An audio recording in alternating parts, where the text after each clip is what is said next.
من سيئات أعمالنا من يهده الله فلا مضل له ومن يضلله فلا هادي له وأشهد أن لا إله إلا الله وحده لا شريك له وأشهد أن محمدا عبده ورسوله يا أيها الذين آمنوا اتقوا الله حق تقاته ولا تموتن إلا وأنتم مسلمون يا أيها الناس اتقوا ربكم الذي خلقكم من نفس واحدة وخلق منها زوجها وبث منهما رجالا كثيرا ونساء واتقوا الله الذي تساءلون به والأرحام إن الله كان عليكم رقيبا يا أيها الذين آمنوا اتقوا الله وقولوا قولا سديدا يصلح لكم أعمالكم ويغفر لكم ذنوبكم ومن يطع الله ورسوله فقد فاز فوزا عظيما أما بعد فإن خير الحديث كتاب الله وخير الهدي هدي محمد صلى الله عليه وسلم وشر الأمور محدثاتها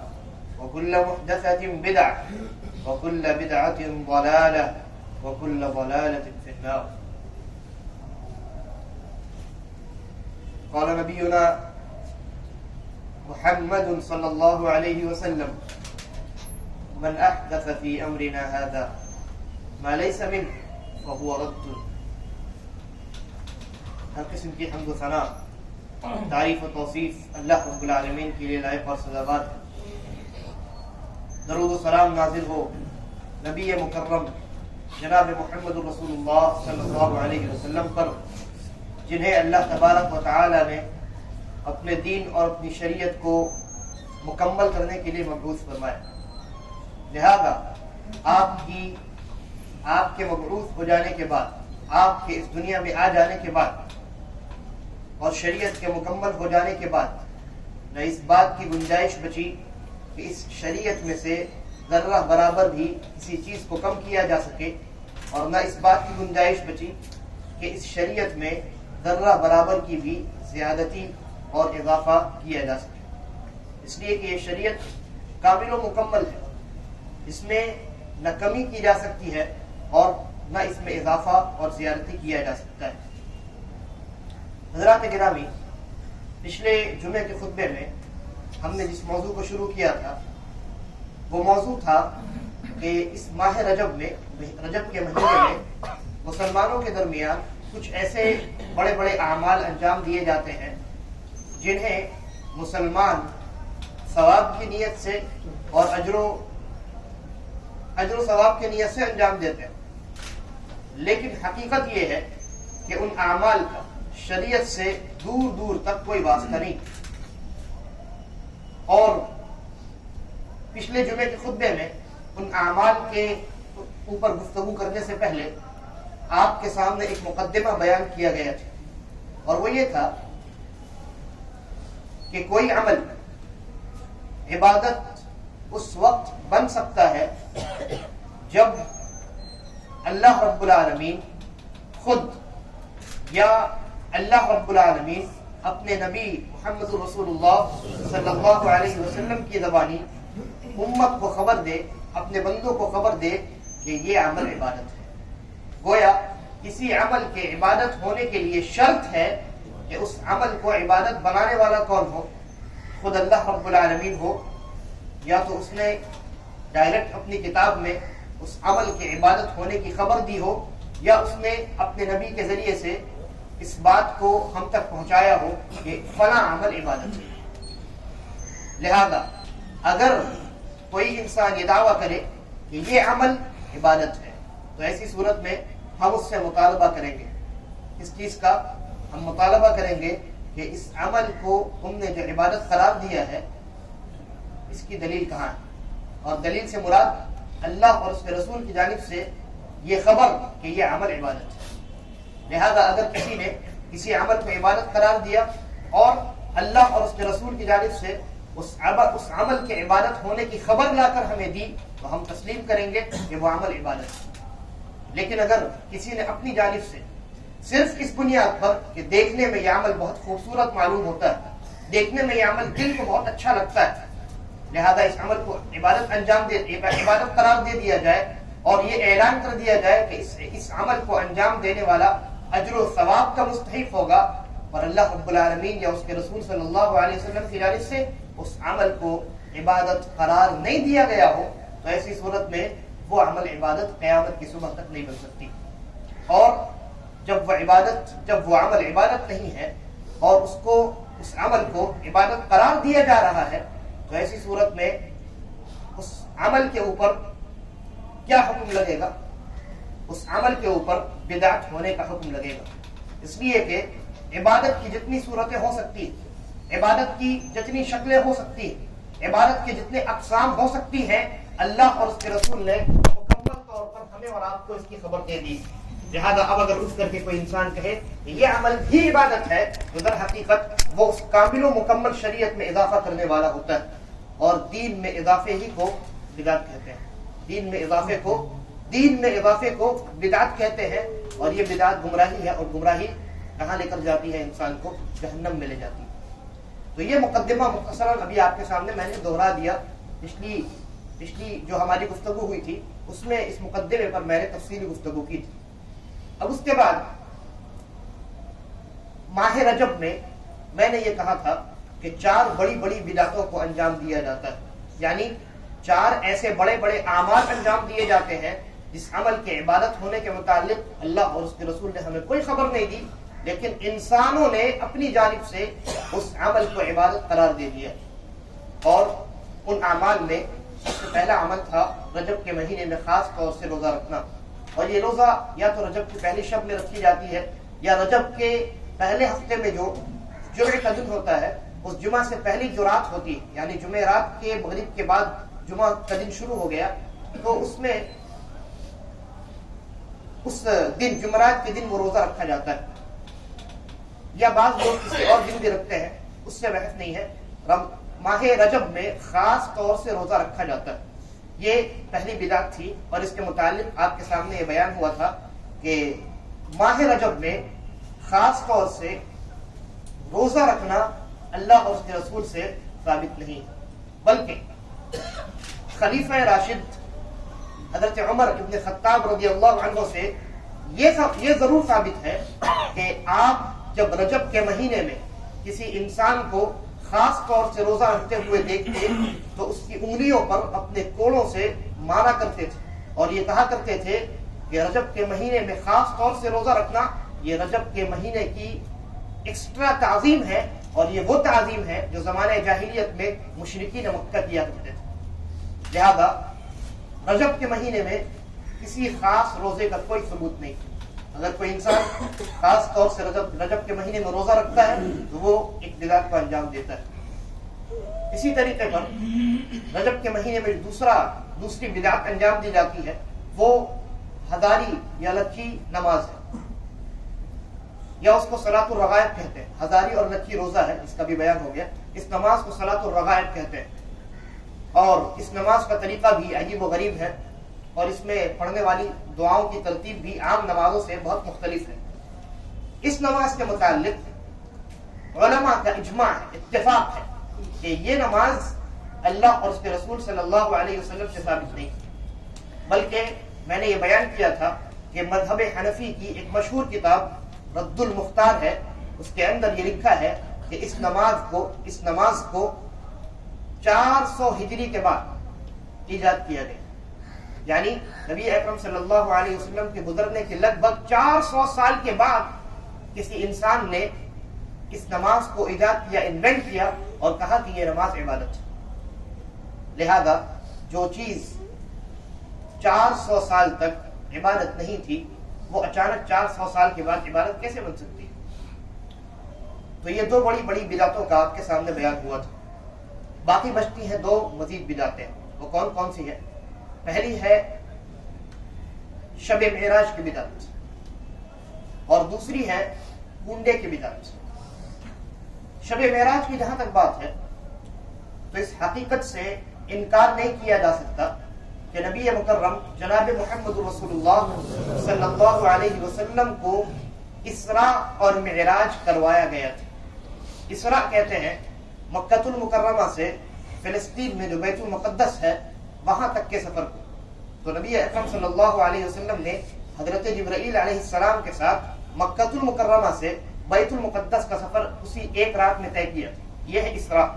پھر اسراء کے بعد بیت المقدس سے حضرت جبرائیل علیہ السلام کے ساتھ نبی اکرم صلی اللہ علیہ وسلم نے آسمانوں کا جو سفر کیا تھا اس کو کہتے ہیں معراج. معراج کا مطلب ہوتا ہے اوپر چڑھنا، عروج میں جانا. تو اللہ کے نبی صلی اللہ علیہ وسلم بیت المقدس سے براق پر سوار ہو کر، براق ایک سواری ہے جس کو حضرت جبرائیل علیہ السلام لے کر آئے تھے، تو اس پر سوار ہو کر آپ نے آسمانوں کا سفر کیا تھا اور آسمان میں اللہ رب العالمین کے بہت زیادہ قریب ہو گئے تھے، اور وہاں اللہ رب العالمین کی جانب سے بہت سارے احکامات، بہت ساری چیزیں آپ کو عطا کی گئی تھی. تو اس حقیقت سے دنیا کا کوئی مسلمان انکار نہیں کر سکتا. جو انکار کرتا ہے اس کو اپنے ایمان پر اور اپنے اسلام اور مسلمان ہونے پر تحقیق کرنی چاہیے اور ذرا غور و فکر کرنا چاہیے. تو اس حقیقت سے کسی کو انکار نہیں. البتہ یہ جو معاملہ پیش آیا اسراء اور معراج کا، یہ معاملہ کس تاریخ کو پیش آیا اس میں بہت اختلاف ہے علماء کا اس مسئلے میں کہ یہ کس تاریخ کو پیش آیا، کس تاریخ کو اللہ کے نبی صلی اللہ علیہ وسلم کو معراج ہوئی. اس تاریخ کے متعین کرنے میں علماء کے درمیان شدید قسم کا اختلاف ہے، اور کوئی بھی ایک تاریخ اس سلسلے میں ثابت نہیں. جس کسی نے بھی، آپ دنیا کی کوئی بھی کتاب اٹھا لیجیے، جس کسی نے بھی اسراء اور معراج کی کوئی تاریخ بتائی ہے، اس نے صرف یہ کہا ہے کہ ممکن ہے کہ یہ تاریخ نہیں ہوگی. کسی نے بھی 100% یہ نہیں کہا کہ یہی تاریخ تھی. اور ان تواریخ میں، ان ڈیٹس میں جو ہمارے درمیان جو تاریخ مشہور ہے 10 نبوت 27 رجب، یعنی بعض لوگ یہ کہتے ہیں کہ اللہ کے نبی صلی اللہ علیہ وسلم کو اسراء اور معراج کب ہوئی؟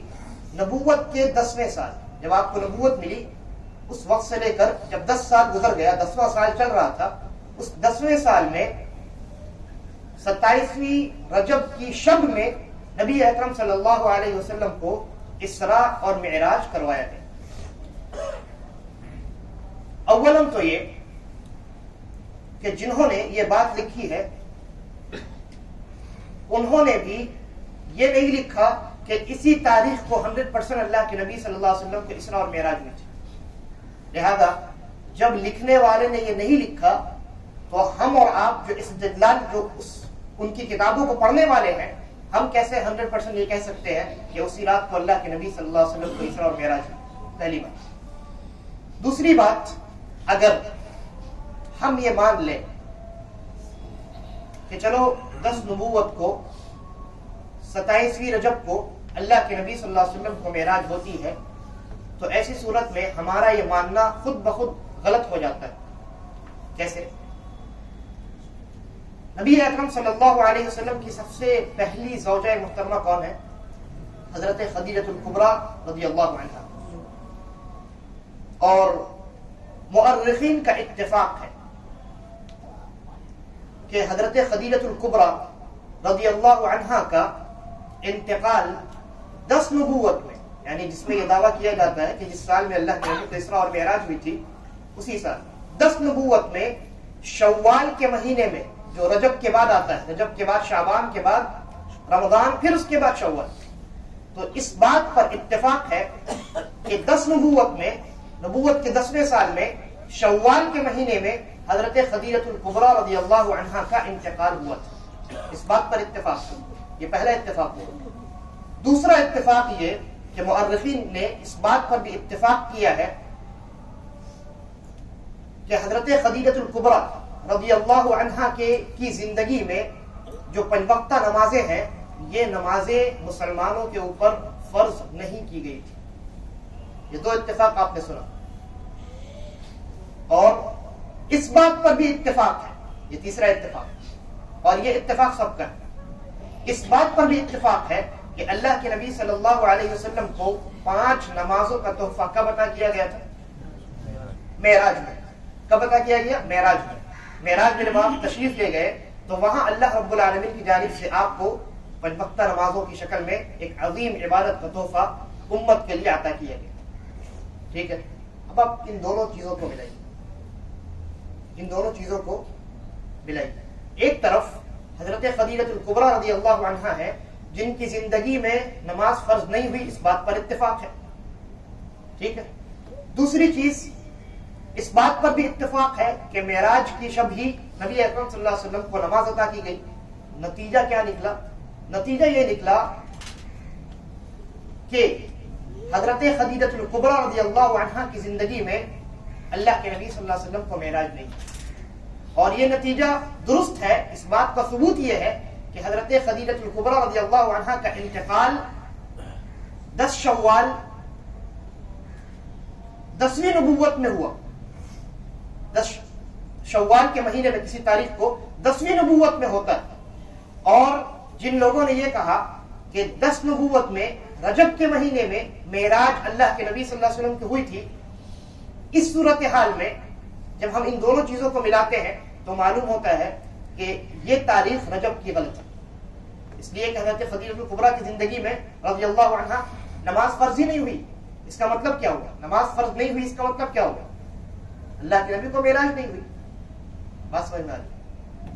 حضرت خدیجہ الکبریٰ کا انتقال جب ہوا تو وہ کون سی تاریخ تھی؟ وہ شوال کا مہینہ تھا, 10 نبوت تھی.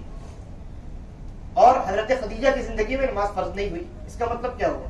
نماز معراج میں فرض ہوئی اور حضرت خدیجہ کی زندگی میں نماز فرض نہیں ہے. اس کا مطلب یہ ہوا کہ حضرت خدیجہ کی زندگی میں نبی اکرم صلی اللہ علیہ وسلم کو معراج ہوئی ہی نہیں. اور حضرت خدیجہ رضی اللہ عنہا کا انتقال ہی ہو رہا ہے شوال کے مہینے میں. 10ویں نبوت میں شوال کے مہینے میں حضرت خدیجہ کا انتقال ہے, تو اس سے پہلے معراج کا ہونا ممکن ہی نہیں ہے. لہذا یہ کہنا کہ 10ویں سال نبوت کے 10ویں سال رجب کے مہینے میں جو شوال سے پہلے آتا ہے اللہ کے نبی کو معراج ہوئی تھی, یہ قول غلط ہے. یہ قول غلط ہے. لہذا اولاً تو کوئی بھی تاریخ ثابت نہیں کس تاریخ کو اللہ کے نبی صلی اللہ علیہ وسلم کو معراج ہوئی. اس سلسلے میں کوئی بھی تاریخ ثابت نہیں. اور ثانیاً یہ کہ جس تاریخ کے متعلق دعویٰ کیا جاتا ہے وہ تاریخ ہو ہی نہیں سکتی. اس کے علاوہ مورخین نے جو دوسری تواریخ لکھی ہے ہم کہہ سکتے ہیں کہ ہاں ان تواریخ میں سے کسی ایک تاریخ کو آپ کو معراج ہوئی ہوگی, لیکن یہ جو تاریخ ہے 10ویں نبوت 27ویں رجب کو, یہ تاریخ غلط ہے. یہ تاریخ ہم وثوق کے ساتھ کہہ سکتے ہیں, اعتماد کے ساتھ کہہ سکتے ہیں یہ تاریخ غلط ہے, اس لیے کہ یہ وہ تاریخ ہے جو حضرت خدیجہ کی زندگی میں آ رہا ہے, اور حضرت خدیجہ کی زندگی میں نماز فرض ہی نہیں ہوئی. لہذا 10 نبوت 27ویں رجب کی شب کو یہ دعویٰ جو کیا جاتا ہے کہ نبی اکرم صلی اللہ علیہ وسلم کو معراج ہوئی تھی, یہ دعویٰ غلط ہے. اور اس دعویٰ پر کوئی دلیل نہیں, بلکہ اس دعویٰ کے غلط ہونے پر میں نے ابھی دلیل پیش کر. تیسری بات, اگر ہم مان لیں کہ 27ویں رجب کی شب کو ہی نبی اکرم صلی اللہ علیہ وسلم کو معراج ہوئی تھی, تو ایسی صورت میں معاشرے میں ہمارے اس رات میں جو خصوصی اعمال انجام دیے جاتے ہیں اور جو خاص نمازیں پڑھی جاتی ہیں, خاص تسبیحوں کا ورد کیا جاتا ہے, خاص انداز میں راتوں میں اٹھ کر کے عبادت کیا جاتا ہے, یہ پورا طریقہ نبی اکرم صلی اللہ علیہ وسلم کی زندگی میں موجود ہونا چاہیے. جس ذات کو, جس انسان کو معراج ہوئی ہے, اس انسان کے اوپر زیادہ بڑی نعمت نازل ہوئی یا ہمارے اور آپ کے اوپر زیادہ بڑی نعمت نازل ہوئی؟ آسمانوں کا سفر ہم نے اور آپ نے کیا کہ نبی اکرم صلی اللہ علیہ وسلم نے کیا؟ ظاہر سی بات ہے انبیاء کی امامت ہم نے اور آپ نے کروائی یا محمد الرسول اللہ صلی اللہ علیہ وسلم نے کروائی؟ ظاہر سی بات ہے یہ شرف صرف اور صرف افضل البشر محمد الرسول اللہ صلی اللہ علیہ وسلم کو حاصل. لیکن ہم سیرت کی کتابوں کو کھنگال ڈالیں, کتب حدیث کو چھان ڈالیں, کوئی ایک صحیح روایت بھی ایسی نہیں ملتی کہ اللہ کے نبی صلی اللہ علیہ وسلم نے اللہ کی اس عظیم نعمت کو جو اسراء اور معراج کی شکل میں آپ کو ملی تھی، اس کے شکرانے کے طور پہ آپ نے کسی بھی رات اٹھ کر خاص طور سے کوئی بھی عبادت انجام دی، کوئی ثبوت نہیں۔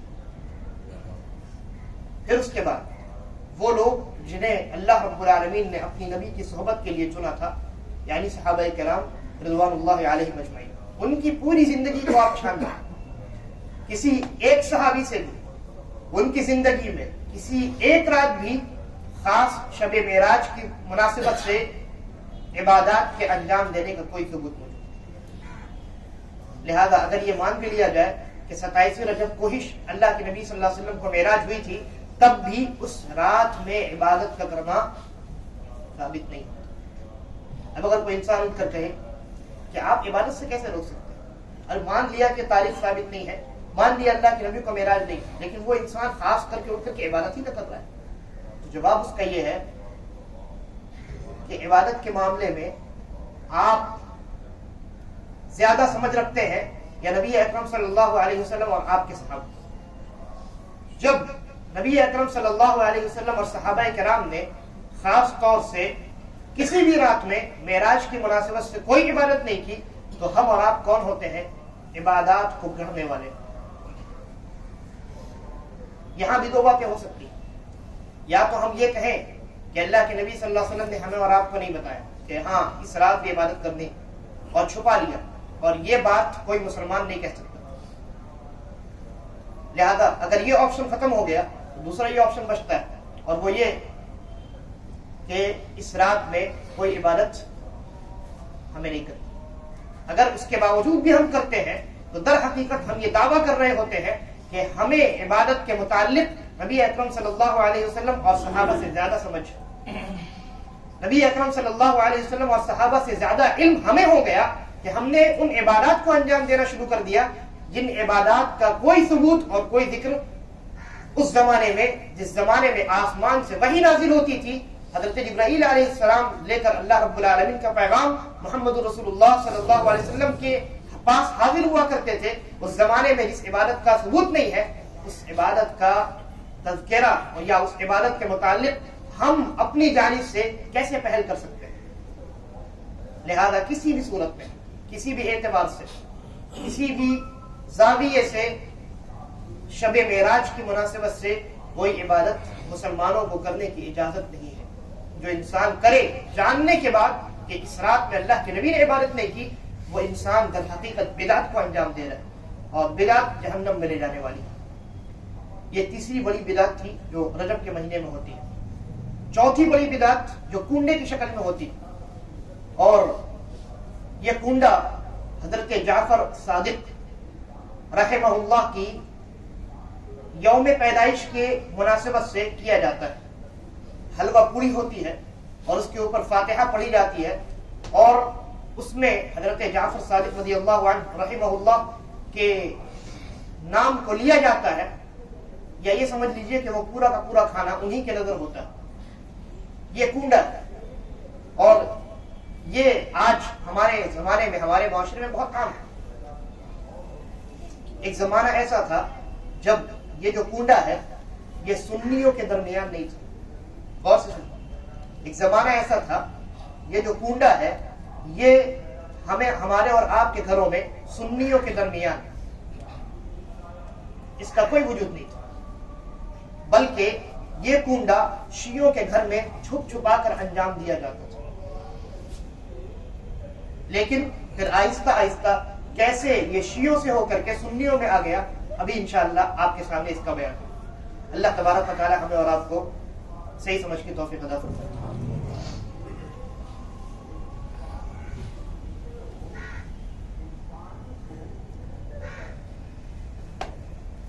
الحمدللہ رب العالمین والصلاة والسلام علی رسولہ الکریم، اما بعد۔ پہلے ہمارے درمیان یہ جو کنڈا کیا جاتا ہے، اس کنڈے کے متعلق جو چیز بیان کی جاتی ہے اس کو سنتے ہیں۔ ایک رائٹر ہے، پوئٹ ہے، غالباً ان کا نام منشی جمیل یا ایسے ہی کچھ نام، انہوں نے ایک نظم لکھی، ایک پوئٹری لکھی۔ اس پوئٹری میں انہوں نے ایک واقعہ بیان کیا جس کا تعلق حضرت جعفر صادق رحمہ اللہ سے، اور اس پورے واقعے کو آج کے دور میں کونڈے کے لیے بطور دلیل پیش کیا جاتا ہے، اور وہ لکھنے والا بھی مسلمان ہے اور اردو زبان بولنے والا ہے۔ اس نے اس پوئٹری میں کیا لکھا؟ اس نے ایک مکمل داستان لکھا، ایک افسانہ لکھا۔ اس نے لکھا کہ ایک لکڑہارا تھا، اس لکڑہارے کی بیوی کے پاس سے، بہت غریب تھے وہ لوگ، حضرت جعفر صادق رحمہ اللہ کا گزر ہوا۔ انہوں نے پوچھا کہ آج کون سی تاریخ ہے؟ لوگوں نے بتایا آج 22 رجب ہے، 22 رجب۔ انہوں نے کہا آج کے دن اگر کسی نے حلوہ پوڑی منگائی اور اس پر فاتحہ پڑھا اور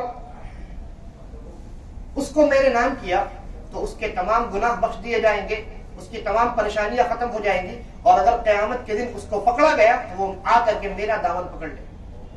یہ اس نظم میں لکھا ہے۔ پھر اس کے بعد، یہ بہت لمبی داستان ہے، اس کے بعد پھر جب ان لوگوں نے لکڑہارا اس کی بیوی نے ایسا کیا تو بہت امیر ہو گئے، بہت بڑا ان کا محل ہو گیا۔ اس محل کو ایک وزیر کی بیوی نے دیکھا تو پوچھا کہ تمہارا اتنا بڑا محل کہاں سے آیا؟ انہوں نے کنڈے کی یہ پوری داستان سنائی کہ ایسا ایسا معاملہ ہوا۔ انہوں نے کہا کہ نہیں، تمہارے شوہر نے ضرور کہیں سے ڈاکہ ڈالا، کہیں چوری کی۔ جیسے ہی اس نے یہ بات کہی، اس کا جو شوہر تھا وزیر، اس کو اس کے عہدے سے معزول کر دیا گیا اور اس کو جیل میں قید کر دیا گیا۔ پھر آخر، بہت لمبی داستان ہے، آخر میں معاملہ یہاں تک پہنچ گیا کہ وزیر اور اس کی بیوی کو اب قتل کا، ان دونوں کے قتل کا حکم دے دیا گیا۔ پھر جب قتل کی رات ہوئی تو اس کی جو بیوی تھی اس نے توبہ کی اور یہ عزم کر لیا کہ اگر مجھے اس جیل سے اور اس قتل سے نجات مل گئی تو میں حضرت جعفر صادق رحمہ اللہ کے نام پر کنڈا کیا کروں گی۔ جیسے ہی اس نے یہ عزم کیا، ادھر کچھ ایسا معاملہ ہوا، بادشاہ نے حکم دیا کہ ان دونوں کو آزاد کر دیا جائے۔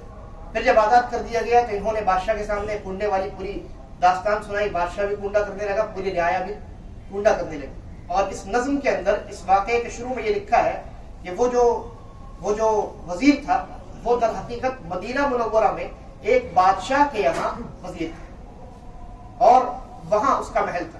یہ پوری داستان ہے جس کو بیان کیا جاتا ہے، بڑے مزے لے کر لوگ بیان کرتے ہیں اور ساتھ ساتھ بڑے مزے لے کر حلوہ پوڑی کھاتے ہیں،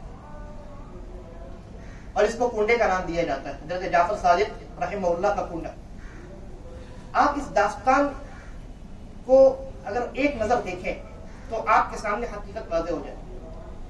مدینہ منورہ میں کبھی کوئی بادشاہ نہیں تھا، اگر وہاں کچھ تھا تو خلافت تھی، اور حضرت عمر رضی اللہ عنہ کا کوئی دربار نہیں تھا۔ لوگ باہر سے یہ سوچ کر آیا کرتے تھے کہ مسلمانوں کا خلیفہ ہے، کتنا بڑا دربار ہوگا، لیکن حضرت عمر کو مسجد میں چٹائی پر بیٹھا ہوا پاتے تھے۔ مدینہ منورہ میں کہاں سے کوئی بادشاہ ہو سکتا ہے؟ مدینہ منورہ میں کہاں سے کوئی محل آ سکتا ہے؟ اور جس جعفر صادق رحمہ اللہ کا یہ تذکرہ کر رہے ہیں کہ ان کا گزر اس لکڑہارے کے پاس سے ہوا تھا، اور وہ لکڑہارا مدینہ میں تھا اور وہاں وہ بادشاہ تھا۔ حضرت جعفر صادق رحمہ اللہ کی جو پیدائش ہے وہ سن 80 ہجری یا 84 ہجری میں، اور تاریخ یا تو 8 رمضان ہے یا 17 ربیع الاول ہے، 22 رجب نہیں، 22 رجب نہیں۔ لوگ کہیں گے انتقال ہو سکتا ہے، انتقال بھی نہیں، انتقال میں تو اتفاق ہے 15 شوال 148 ہجری، یہ حضرت جعفر صادق رحمہ اللہ کے انتقال کی تاریخ ہے۔ تو 22 رجب کہاں سے آئے؟ میں انشاءاللہ بھی بتاؤں گا کہاں سے، تھوڑا سا ممکن ہے 5 منٹ زیادہ لگ جائے، لیکن صبر کریں۔ یہ پہلی بات ہے۔ دوسری بات، حضرت جعفر صادق رحمہ اللہ کی زندگی جو ہے 80 ہجری یا 84 ہجری سے لے کر 148 ہجری، یہ جو مدت ہے، اس درمیان میں مدینہ خلافت کا مرکز بھی نہیں رہا۔ حضرت جعفر صادق کے ابتدائی جو 52 سال تھے اس میں بنو امیہ کی حکومت تھی، اور ان کا دارالخلافہ یعنی راجدھانی کہاں تھی؟ دمشق، شام میں تھی۔ شام میں ان کی راجدھانی تھی، جس کو سیریا کہتے ہیں۔ سیریا بہت چھوٹا سا ہے، پہلے بہت بڑا ہوا کرتا تھا۔ مدینہ میں ان کی راجدھانی تھی ہی نہیں۔ اور جب بنو امیہ کی حکومت ختم ہوئی تو بنو عباسیہ کی حکومت شروع ہوئی۔ ان کا دارالخلافہ بھی مدینہ میں نہیں تھا، ان کا دارالخلافہ کہاں تھا؟ بغداد میں تھا۔ لہذا مدینہ میں کسی بھی صورت میں نہ کوئی بادشاہ گزرا اور نہ کسی خلیفے نے مدینے کو اپنی راجدھانی بنائی حضرت جعفر صادق رحمہ اللہ کی زندگی۔ لہذا یہ قصہ بالکل باطل ہے، اور اس قصے کو لکھنے والا ایک اردو بولنے والا انسان جس کا شریعت کے علوم سے، تاریخ سے، حدیث سے کوئی واسطہ نہیں۔ کیا ہم اتنے بے وقوف ہو گئے ہیں کہ ایک شاعر اٹھ کر کے ایک داستان لکھ دے اور اس داستان کی بنیاد پر ہمیں ایک مہینے میں بہت ساری عبادات کو خاص کر کے اس مہینے میں ان خاص عبادات کو انجام دینا شروع کر دیں؟ کیا شریعت کسی شاعر کے کلام پر بنیاد رکھتی ہے؟ ہرگز نہیں۔ قرآن و حدیث کے اندر شریعت کی جو تعلیمات ہے، اگر ان کو آپ دیکھیں گے تو اس طرح کی کوئی بھی بات موجود نہیں، اور اس طرح کا متکبرانہ جملہ جو حضرت جعفر صادق رحمہ اللہ کی طرف منسوب کیا جاتا ہے، کون ہے حضرت جعفر صادق؟ کون؟ حضرت امام حضرت حسین یا حسن رضی اللہ عنہما کی نسل سے، ان کی نسل سے، ان کے پوتے یا پر پوتے، اور یہ خاندان نبی اکرم صلی اللہ علیہ وسلم کا خاندان تھا۔ کیا نبی اکرم صلی اللہ علیہ وسلم کے خاندان کے متعلق یہ گمان کیا جا سکتا ہے کہ دنیا میں وہ اتنا بڑا دعویٰ کرے کہ اگر قیامت میں تم پریشانی میں پھنس جاؤ، اللہ کی جانب سے تم کو عذاب دیا جانے لگے تو میرا دامن پکڑ لو؟ ہرگز نہیں۔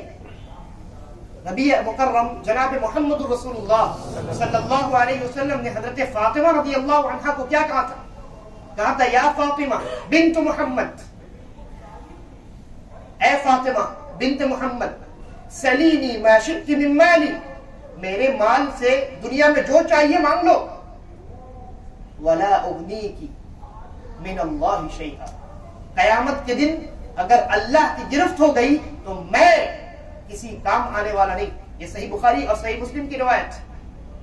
یہ کون کہہ رہا ہے؟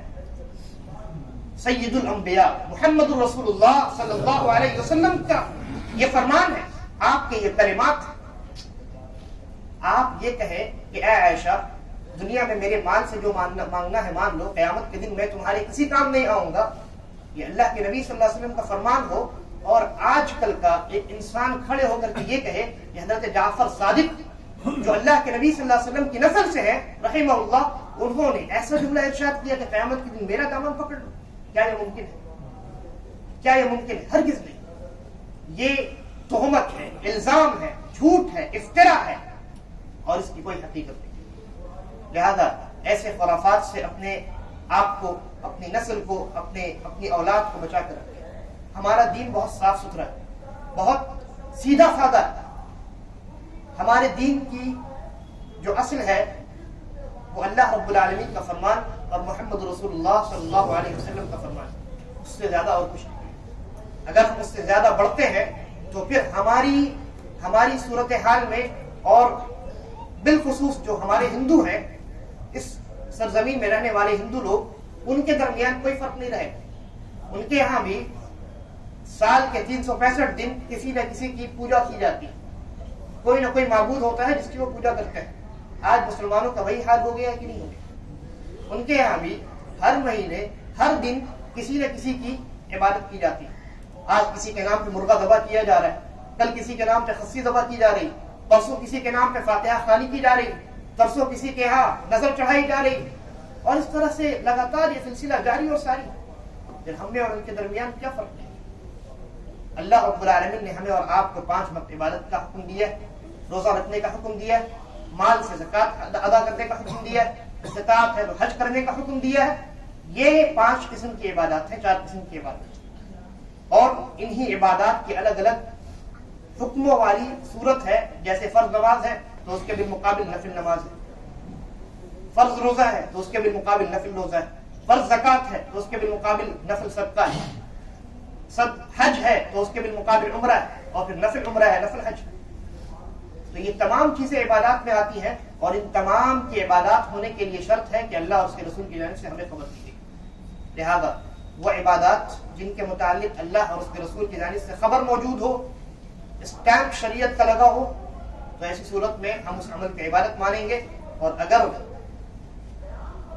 اس عمل کے عبادت ہونے کے متعلق کوئی ذکر نبی اکرم صلی اللہ علیہ وسلم کی جانب سے، صحابہ کی جانب سے ہمیں اور آپ کو نہ ملے، تو ایسی صورت میں آنکھ بند کر کے ہم یہ کہیں گے کہ یہ عمل قیامت کی صبح تک شریعت کا حصہ نہیں ہو سکتا، عبادت نہیں ہو سکتی۔ اللہ تبارک و تعالی سے دعا ہے کہ وہ ہمیں صحیح اور سیدھے دین پر چلنے کی توفیق عطا فرمائے، صحیح عقیدے پر زندگی گزارنے کی توفیق عطا فرمائے۔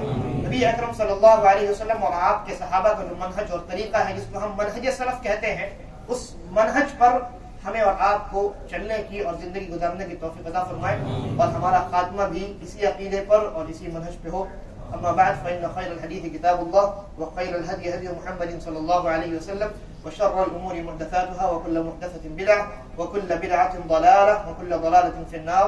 عباد الله رحمكم الله، إن الله يأمركم بالعدل والإحسان وإيتاء ذي القربى وينهى عن الفحشاء والمنكر والبغي يعظكم لعلكم تذكرون. اذكروا الله يذكركم وادعوه يستجب لكم ولذكر الله أكبر والله يعلم ما تصنعون.